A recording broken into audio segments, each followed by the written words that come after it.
Evangelho segundo escreveu João, capítulo de número 2.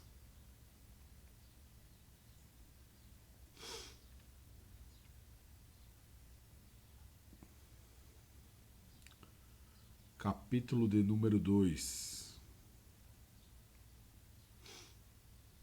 Diz assim a palavra do Senhor, a partir do versículo 16.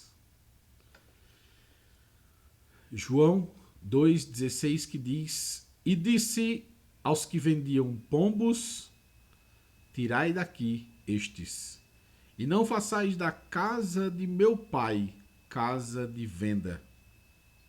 E os seus discípulos lembraram-se do que está escrito: O zelo da tua casa me devorou. Responderam, pois, os judeus e disseram-lhe: Que sinal nos mostras para fazeres isto?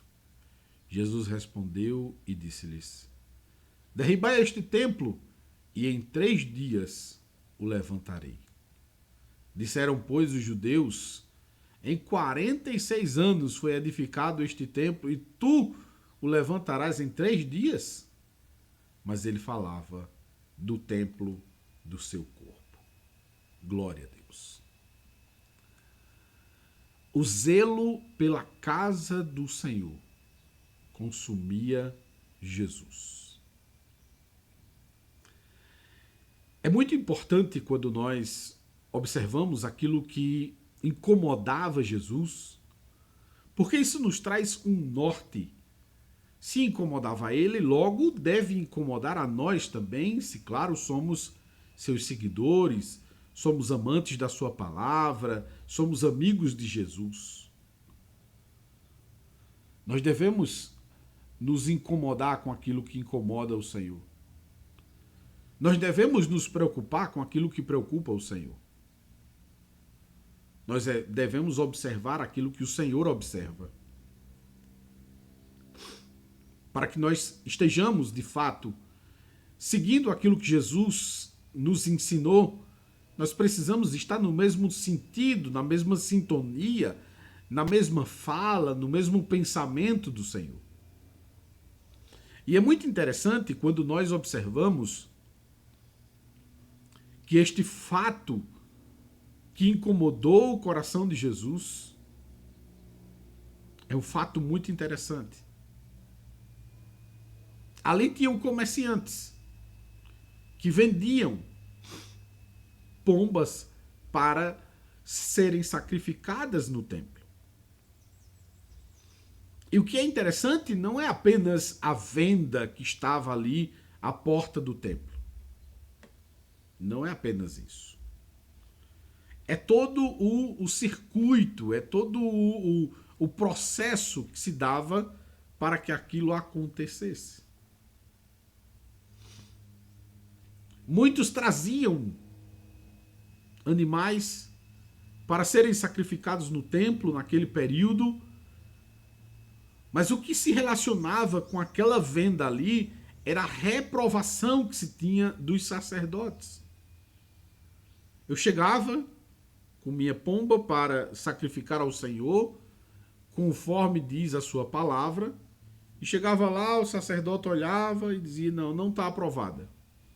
E aí o que era que as pessoas faziam? Elas pegavam, iam lá nesses comerciantes e eles tinham a pomba que justamente já estava aprovada.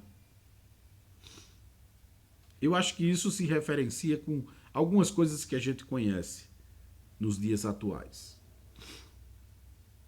Uma pomba que já estava aprovada para o sacrifício. Só porque era comprada lá na porta do templo. Mas esse trâmite,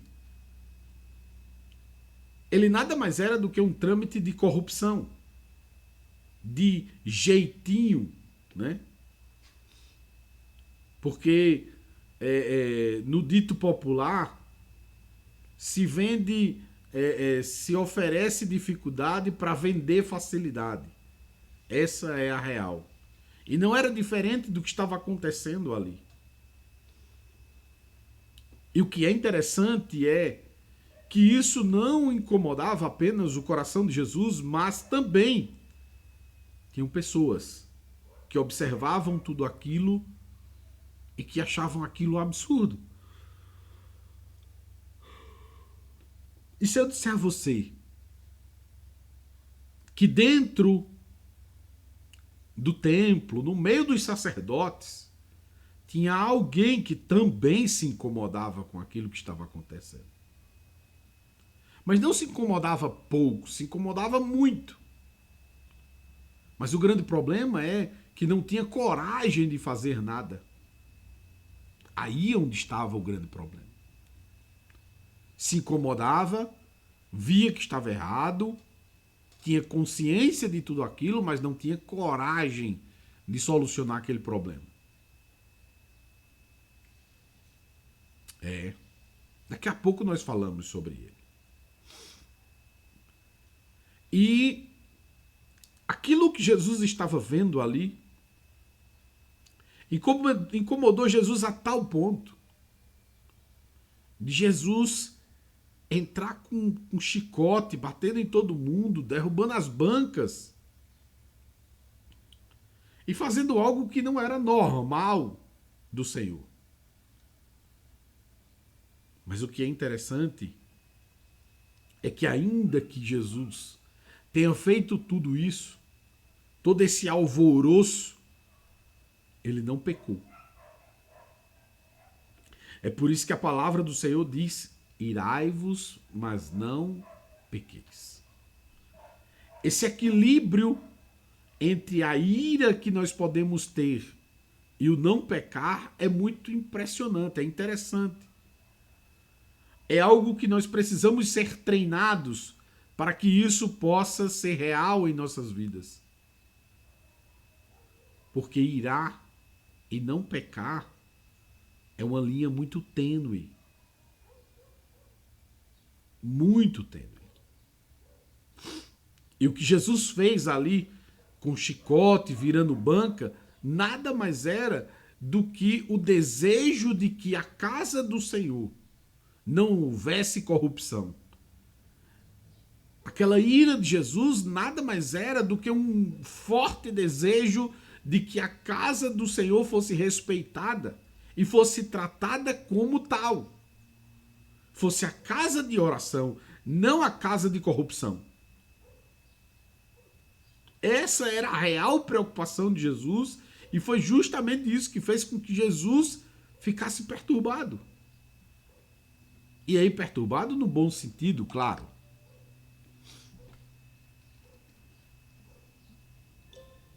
Perturbado no bom sentido, claro. Porque a perturbação dele era justamente de que a casa do Senhor não tivesse andando conforme tinha sido ensinado, tinha sido instruído, tinha sido escrito por Moisés para que eles acompanhassem. E isso incomodava Jesus. E por este motivo Jesus fez este tipo de atitude, virando bancas, metendo chicote e tudo mais. O zelo pelo correto faz com que muitas vezes nós nos iremos. Nos iremos. Mas com relação à pessoa que estava perturbada, com relação a tudo aquilo que estava acontecendo, e era alguém de dentro, era um sacerdote, era Nicodemos. E aí talvez você me pergunte, mas pastor, como é que o senhor sabe? É simples. Capítulo 3 de João diz que à noite Nicodemos veio falar com Jesus. E ele disse, se ele não tivesse vindo do Senhor, tais coisas não seriam feitas. Porque tudo o que ele estava fazendo estava escrito. E Nicodemos conhecia a palavra. Nicodemos conhecia a palavra. E Nicodemos vem a ele justamente lhe chamando de mestre. Mestre. Se tu não viesses de Deus, tu não terias força de fazer isso. tu não terias poder para fazer isso. Porque isso que tu fizeste é um desejo no meu coração há muito tempo. Há muito tempo. Veja que a atitude de ira de Jesus trouxe a atenção de um sacerdote que estava dentro do sistema, que não fazia parte do sistema, que não se agradava do sistema, mas que infelizmente estava ali. E ele vem justamente como um diferente dos demais. Porque ele vem para perguntar: Senhor, o que é que eu faço para ser salvo? Ele veio, se rebaixou do seu nível de sacerdote, como eles tinham essa altivez. Ele se rebaixou e veio a Jesus à noite para dizer a ele: Senhor, o que é que eu faço para ser salvo? Ele veio na condição de pecador, ele veio na condição de servo, ele veio na condição de necessitado. Diferente dos demais que sempre vinham para julgar, sempre vinham para subjugar Jesus. Com seus esqueminhas de querer punir Jesus por alguma palavra, por alguma ação, enfim. E esqueciam de observar quem era Jesus, o que Jesus estava fazendo, por que Jesus estava fazendo tudo aquilo. Jesus recebe Nicodemos com uma atitude totalmente diferente. Atitude nobre de descer o degrau da sua vida e dizer: Senhor, eu estou aqui porque preciso. Eu quero saber o que é que eu devo fazer para ser salvo. E aí, por mais que ele tenha visto Jesus bravo no templo,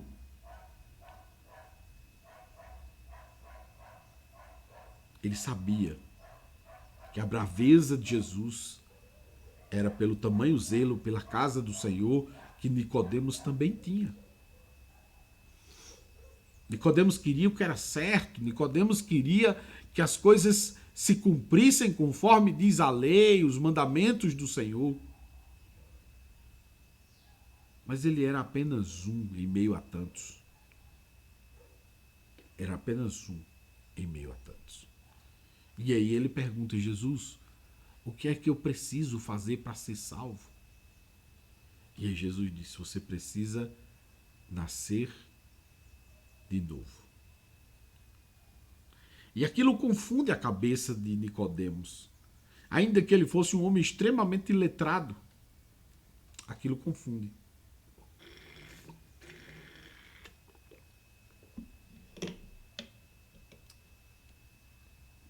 Jesus disse: tu sendo doutor não entende dessas coisas?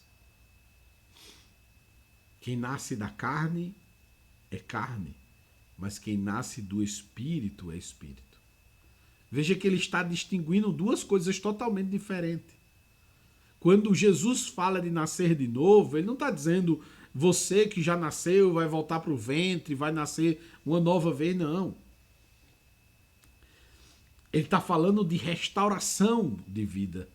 Ele está falando de mudança de sentido. Ele está falando de avesso. Como se uma roupa fosse aversada. Acontece muito isso quando se lava roupa, né? Deixa ela secar ao contrário. Quando se termina, você avessa ela para ficar do jeito certo. Então é basicamente aquilo que Jesus estava dizendo: olha, você precisa avessar.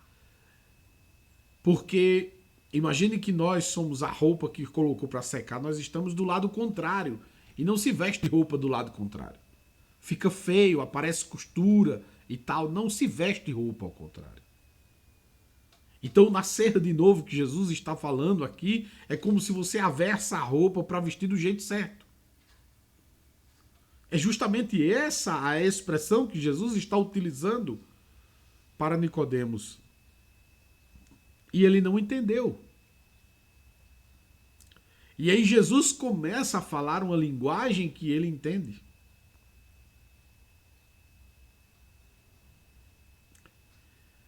E aí Jesus diz no versículo 8 do capítulo 3 de João: o vento assopra onde quer e ouves a sua voz, mas não sabes de onde vem, nem para onde vai. Assim é todo aquele que é nascido do Espírito. Ele escuta a voz do Espírito Santo. Nicodemos respondeu e disse-lhe: Como pode ser isso? Jesus respondeu e disse-lhe: Tu és mestre de Israel e não sabes isto? Na verdade, te digo que nós dizemos o que sabemos e testificamos o que vimos, e não aceitais o nosso testemunho. Se vos falei de coisas terrestres e não crestes, como crereis se vos falar das celestiais? Ora, ninguém subiu ao céu, senão o que desceu do céu, o Filho do Homem, que está no céu. E como Moisés levantou a serpente no deserto, assim importa que o Filho do Homem seja levantado, para que todo aquele que nele crê não pereça, mas tenha a vida eterna. E aí eu acho interessante essa referência que Jesus traz aqui nesse momento, justamente porque ele menciona a lei para o sacerdote. Ele menciona o Antigo Testamento. E quando é que essa serpente é levantada? Essa serpente tem por nome de Neustã. Essa serpente foi feita a mando do Senhor. E muitos pegam essa referência para dizer que não tem problema fazer imagem de escultura, mas precisa-se entender o contexto real para que possa entender o que Jesus estava fazendo naquele exato momento. Por conta do pecado de Israel, o Senhor tinha colocado serpentes em meio ao povo, e as serpentes picavam e as pessoas iam morrendo. Era um grande problema que estava se passando. E para resolver aquele problema, o Senhor manda que levante uma imagem de uma serpente para que todas as pessoas que fossem picadas olhassem para ela e imediatamente fossem curados. O que Deus, na verdade, estava falando ali era que o pecado de vocês fez com que vocês fossem picados. Mas que olhar para mim é o que vai curar vocês. Olhar para mim é o que vai curar vocês. Porque aquela imagem nada mais era do que um reflexo da ordem do Senhor. Não do Senhor, mas da ordem do Senhor. A ordem do Senhor foi criar uma imagem. Para que quando eles olhassem para a ordem, ele queria materializar a ordem. E por que Jesus manda fazer uma serpente? Ele poderia ter mandado fazer qualquer outra coisa. Mas é porque a serpente era justamente o julgamento do pecado. E era justamente olhar para a serpente que o Senhor mandou fazer, que fazia com que eles entendessem que a serpente que picava para a morte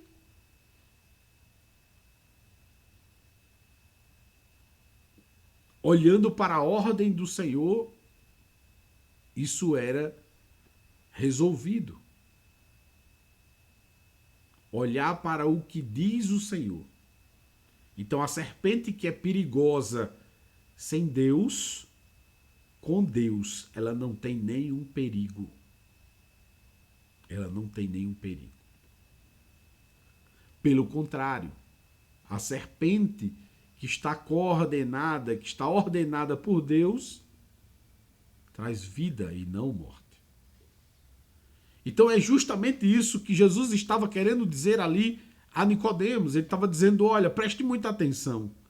Aquilo que foi feito no deserto com aquela serpente será feito comigo. Porque a serpente tem picado vocês. A serpente tem envenenado vocês, seres humanos. Mas, se olharem para mim, eu curarei esse veneno da serpente. E eu serei levantado assim como a serpente foi. E eu serei levantado justamente para curar todos aqueles que olharem para mim com fé e esperança. Jesus estava dizendo a Nicodemos: aquele que tu vieste buscar é justamente esse que vos fala. E o conhecimento que vieste aprender é justamente o que vais levar. Que a picada que todo ser humano levou da serpente, ela pode ser curada olhando para mim. Aquele que tem zelo pela casa do Senhor. Aquele que tem amor pelas coisas de Deus. Aquele que é, de fato, o símbolo da fé. Aquele que, de fato, nos referencia como cristãos. Se nós estamos com Deus, nós devemos ser imitadores deste homem que foi levantado na cruz. Deste homem que nós, olhando para ele, curará a picada da serpente que todos nós, fomos picados. Porque se não fosse Jesus, todos nós, eu e você que me assiste, todos nós estaríamos condenados ao inferno. Se não fosse Jesus, nós não teríamos solução. Se não fosse Jesus, nós teríamos uma única certeza: vamos todos para o inferno. Mas graças a Deus por Jesus Cristo, que foi levantado na cruz do Calvário, justamente para nos trazer esperança, para sarar as nossas feridas, para curar-nos da nossa enfermidade. Graças a Deus por Jesus Cristo, que nos traz a salvação. Por isso que Jesus conclui dizendo: porque Deus amou o mundo de tal maneira que deu o seu Filho, para que todo aquele que nele crê não pereça, mas tenha vida eterna. Que olhar para Jesus não seja apenas um ponto de cura, mas que seja um início de uma nova jornada, porque ele mesmo disse a Nicodemos para que nascêssemos de novo. Olhar para Jesus é o nascer de novo. E o nascer de novo requer novo comportamento, novo modo de vida, novas escolhas, nova visão. Mudar de vida requer respeito com o Senhor e consigo mesmo. Nascer de novo é mudar o sentido da vida, de um sentido fútil para um sentido eterno. Porque quem olha para Jesus e olha para Jesus com um olhar de fé, muda de vida, e quem muda de vida não pensa apenas no que está nesta vida, mas pensa na eternidade. O que nós fazemos aqui reflete na eternidade. Se você não sente salvação de Deus na sua vida, eu quero te dar um conselho hoje.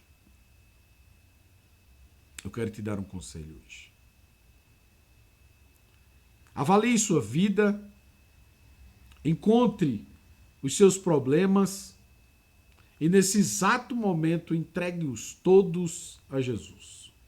Onde você estiver, não importa, não precisa da minha presença onde você está, porque não sou eu que salvo. Quem salva é Jesus. Mas ele está aqui em nosso meio. E nesse exato momento você pode dizer: Jesus, eu faço isso de errado, eu faço isso, isso. Relacione tudo. Coloque tudo nos pés de Jesus nesse exato momento. Digo: Senhor, eu não quero mais isso para a minha vida. Eu me arrependo dessas coisas que não te agradam. Senhor, afasta de mim, me ajude a me libertar dessas coisas que me aprisionam, desse veneno da serpente. Porque o Senhor quer liberar bênçãos sobre a tua vida. O Senhor quer liberar gozo na sua alma. O Senhor quer trazer salvação para você.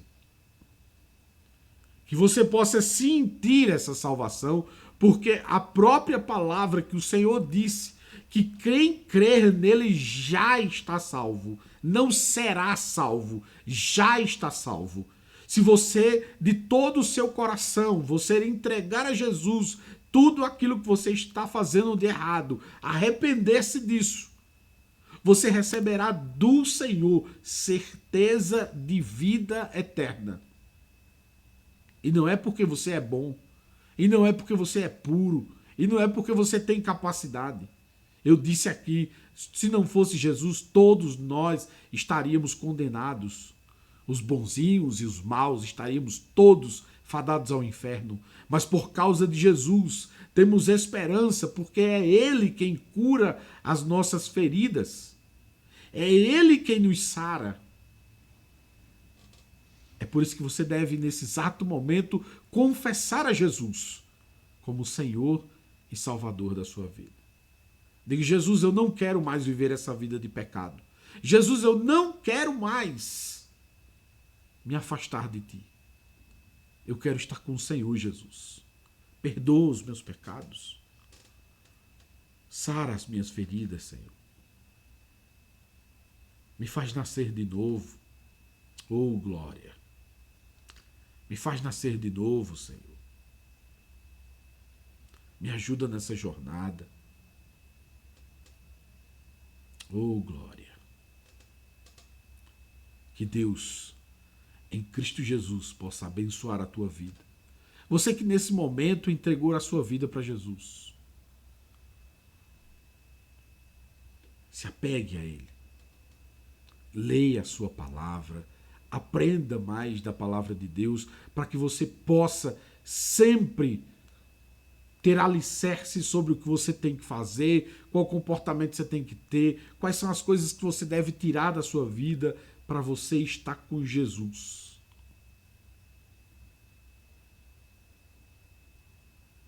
Que Deus abençoe você. Que Deus te ajude.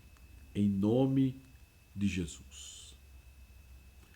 Que a graça de nosso Senhor Jesus, que o amor de Deus nosso Pai, que as doces consolações do Santo Espírito seja com todo o povo de Deus, hoje e para todo sempre.